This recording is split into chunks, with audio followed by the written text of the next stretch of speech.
وشوفي لي القوام ديال هاد البريوش كي مقطن تماما بحال القطن، خفيف. كتبغي بريوش خفيف مقطن قوامه يعني كالقطن تماما كالقطن. عيا ما نشكر لكم ونوصف لكم في هاد البريوش. ما غاديش تعرفوا علاش كنهضر لكم حتى تجربوا الوصفه بلا زبده بلا حليب، غير بالماء وبلا عجن.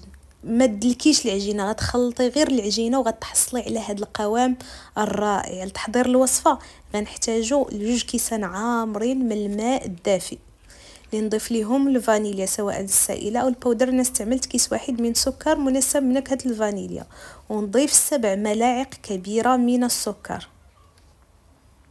دائما كميه السكر ممكن تحكموا فيها.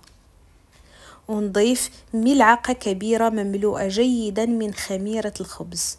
ثم مباشرة نضيف هنا مبدئيا كأسان من الدقيق، نفس الكاس اللي خديتو به قياس الماء هو اللي تاخدو به قياس الدقيق. 2 كيسان ديال الدقيق، ونخلط مرة أخرى. وغادي نزيد نضيف الكأس الثالث من الدقيق، وانا كنخلط غير بالخلاط اليدوي، وكنأكد ان الماء لازم يكون دافئ باش يسرع من الاختمار ديال العجين. هنا ضفت الكأس الثالث وانا كنخلط. ثم مباشرة غادي نضيف 2 حبات من البيض. غادي نضيف بيضة كاملة زائد بياض بيضة، ودائما الصفر غادي نحتفظوا به لدهن وجه البريوش.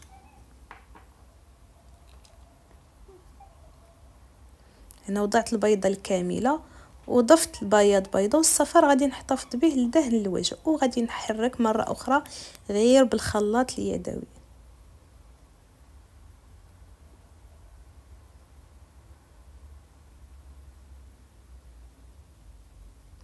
مباشرة غادي نضيف نصف ملعقة صغيرة من الملح، ونخلط مرة أخرى. ونضيف كأس إلا ربع من الزيت النباتي، كأس إلا ربع من الزيت النباتي. دائما نفس الكاس اللي خديتو به القياس من الأول خدوا به جميع القياسات. ونخلط مرة أخرى جيدا. ملاحظة فقط، اللي بغات تعوض الزيت بالزبدة المذابة راه ممكن طبعا، واللي بغات تعوض الماء بالحليب ممكن طبعا. ومباشرة هنا نضيف الكأس الرابع. هنا وصلنا ل4 كؤوس. نخلط مرة أخرى، ومباشرة نضيف مرة أخرى الكأس الخامس وأنا كنخلط.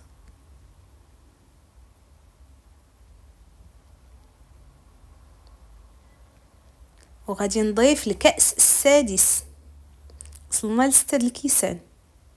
هنا غادي نكمل باليدين ديالي. ممكن طبعا هاد البريوش تعجنوه في العجانه، او لا تعملوا غير كما عملت انا. غادي نجمعو غير باطراف الاصابع، راه ما غندلكو نهائيا. انا هنا راني ضفت يعني 2 كيسان اخرين. هاد العجينه راه دخلت ليا بالضبط 8 ديال الكيسان. نتوما غتضيفوا الدقيق حتى تحصلوا على قوام كيلتصق مع اليدين. انا هنايا راه باش نجمعها راه دهنت يديا بشويه الزيت، عاد تجمعات ليا هاد العجينه كتلصق مع اليدين. فخدات ليا 8 د الكيسان بالضبط. مباشره غير جمعتها، دهنتها بشويه الزيت وغطيتها، ونخليوها حتى تختمر حتى يتضاعف الحجم ديالها. الا اختمر لكم البريوش على هذا الشكل وتضاعف الحجم ديالو، هذا دليل على ان الوصفه ناجحه والبريوش غينجح معكم. ما اختمرش بحال هكا ما تضاعفش الحجم ديالو، راه الوصفه يعني زقلتوها في شي حاجه، فالبريوش ما غاديش ينجح لكم. سر النجاح ديالو هو انه يختمر. من بعد ما اختمر كما كتشوفوا مباشره غادي نديغازي العجين اولا غادي نفرغها من الهواء. ولاحظوا العجينه راها خفيفه وكتلصق مع اليدين. باش نقدر نتحكم فيها راني ديما كل شويه كندهن يديا بشويه ديال الزيت النباتي. مباشره غادي نسكب هاد العجينه فوق سطح العمل اللي بدوره دهنته بكميه قليله من الزيت النباتي باش نقدر نتحكم في العجينه. مباشره غادي نسرح العجينه على هذا الشكل، ثم غادي نوضع فيها لي بيبي دو شوكولا او حبيبات الشوكولاته.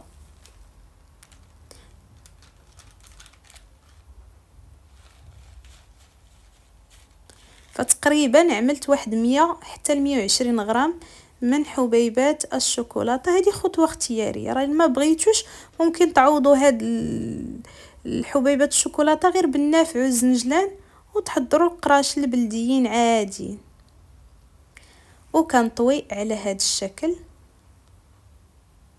فقط، ومباشره غادي نحتفظ بالعجين ديالي جانبا. وبالنسبه ليا هنايا فغادي نحضر هاد البريوش على الشكل دي كاب كيك، وغادي نحضر معكم هاد لي كيسيت. فغادي تحتاجوا الورق الزبده او ممكن تستعملوا قوالب الكاب كيك الجاهزه، لكن لما عندكمش غتحتاجوا الورق الزبده اللي غتقطعوه المربعات تقريبا في طول كل مربع غادي تكون واحد 10 سنتيم على 10 سنتيم، وطويو على 4 وتقطعوا الجوانب على هذا الشكل. كنظن هنا الفيديو شرح نفسه اكثر. مباشره غادي توضعوا الكويرات في وسط هاد لي كيسيت. فهذه خطوه اختياريه طبعا. هاد يعني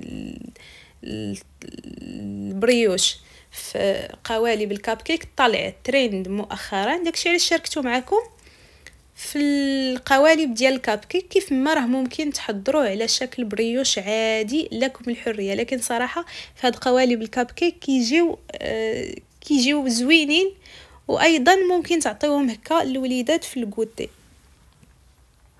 استمريت بنفس الكيفيه في هذا الاثناء. الفرن ديالي ضروري انتبهوا للفران في هذا الاثناء. الفران راه كيسخن، كنشعل عليه من التحت ومن الفوق، كنسخنوا على اعلى درجه. ضروري الفران يكون ساخن من قبل، لان تقريبا راه نصف او 50% من نجاح الوصفه ايضا راه في طريقه الطهو. 50% في الوصفه و50% في طريقه الطهو. هنايا راه بنفس الكيفيه استمريت حتى حضرت 12 قطعه من هاد البريوش، والكميه اللي تبقات ليا غادي نوضعها في الصينيه مباشره على هاد الشكل. غير فرقوا بيناتهم لانهم راه كيزيدوا كيختمروا. كما قلت لكم الفران يعني قبل ما نبداو نطيبوا فيه نسخنوا واحد 10 دقائق حتى 15 دقيقه مسبقا. هنايا من بعد ما شكلتهم راه كيعاودوا يختمروا دغيا. تقريبا انا خداو معايا 15 دقيقه مده الاختمار. كيفاش كنعرفوا انهم اختمروا؟ يعني فاش كنوضع الاصبع ديالي كيتبومبا، ما كيتعلمش الاصبع ديالي في البريوش هكا، باش كنعرفوا انهم اختمروا. مباشره خديت صفار بيضه اللي احتفظت بها مسبقا، ضفت ليها الخل، وغادي ندهن جيدا الوجه ديال البريوش وندخلو كما قلت لكم الفرن مسخن مسبقا على اعلى درجه. غير ندخلهم غادي نقص الفرن لدرجه حراره 200، والصينيه كنحطها في الشبكه في الوسط، وكنشعل على البريوش من التحت ومن الفوق حتى كيطيب. عاد كنخرجوه. نفس الشيء غادي نقوم به بالنسبه لهادو اللي وضعت في قوالب الكاب كيك، حتى هما كندهنهم بالبيض والخل. ممكن ترشوا الزنجلان او ترشوا اللي بغيتو من الفوق، اولا تخليوهم غير كما عملت انا هنا. مباشره من بعد ما خرجتهم دهنتهم بشويه ديال الناباج من الفوق. هذه خطوه اختياريه، وشوفوا ليا ما شاء الله كيفاش كيجي. هنا نعيا ما نوصف لكم قد يعني الخفه ديالهم ما نوصفهاش لكم حتى تجربوهم. خفاف خفاف خفاف، يعني راه رطبين لواحد الدرجه.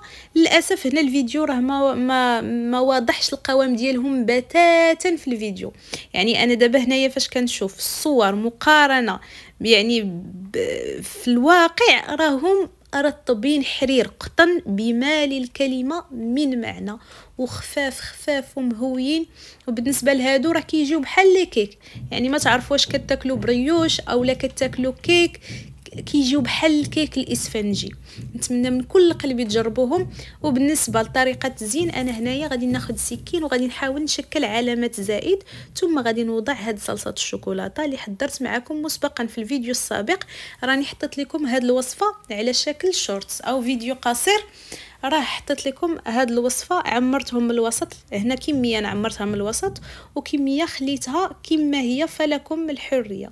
واكيد هنا قبل ما نقفل الفيديو غادي نقطع لكم قطعه تشوفوا القوام ديالها كيفاش كيجي، وشوفوا ليا ما شاء الله يعني رطبين رطبين. هنا اسمحوا لي يعني كنعيا ما نقيس فيهم، ولكن راه رطبين لواحد الدرجه ما كتصورش. فهادوك اللي كنعمروا بالشوكولات فشوفوا كيفاش كيجيو، يعني فاش كتعمروهم من بعد ما كيطيبوا كتكون الشوكولاته واضحه اكثر من انكم يعني توضعوا الشوكولاته قبل ما يطيبوا. فهذا هو الشكل ديالهم. وبالنسبه اللي يعني خليتهم سك ما وضعتش فيهم صلصه الشوكولاته في الداخل، فهذا هو القوام ديالهم كما كتشوفوا. كما قلت لكم راه كيجيو بحال الكيك الاسفنجي، ما تعرفوهم بريوش وما تعرفوهمش كيك. وبالنسبه اللي حضرناهم على شكل دي بريوش عادي فراه حتى هما نفس الشيء، كيجيو رطبين مهويين خفاف، وحتى هما غادي نقطع لكم واحده تشوفوا القوام ديال البريوش كيفاش كيجي من الداخل. بهكا كنكون وصلت معكم لنهايه الفيديو. نتمنى من كل قلبي جربوا الوصفات نجحوا في تحضيرها. استودعكم الله الذي لا تضيع ودائعه. الى اللقاء.